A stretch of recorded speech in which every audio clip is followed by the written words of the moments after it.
Gamers, what is the moment that made you cry in gaming? That moment, I really cried. Not just misty-eyed but truly, uncontrollably weeping. I'll never forget the ending of The Last of Us Part 1. In that bleak world I was Joel, a middle-aged man who had lost his daughter and survived through ruins and violence. Ellie and I had gone through hostile cities, snowy wilderness, quiet stealth, and raging gunfire. We had become something like father and daughter, yet more and less than that. At the time, in real life, I had just lost my mother. In the game's final scene, Joel lies to Ellie to protect her. He tells her, they've stopped looking for a cure.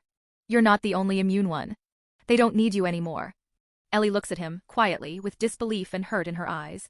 She asks, swear to me that everything you said about the Fireflies is true. Joel looks at her, barely hesitating. I swear. She pauses, then says, okay. The screen fades to black. I sat there, frozen. And then the tears came, not just because of the story, but because of the love and fear buried in that single lie. Joel wasn't a hero. He was selfish, violent, deceitful.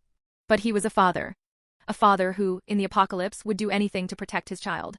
I thought of my own mother. Of the little white lies she told me growing up. Of the way she looked at me in her hospital bed, eyes filled with love, sadness, and something unspoken, just like Ellie's. At that moment, the boundary between game and reality disappeared. The emotions were real. The grief, the love, the helplessness. I used to think games were just entertainment. But in that moment I realized they're vessels of deep human feeling. They tell stories of tenderness, loss, and impossible choices.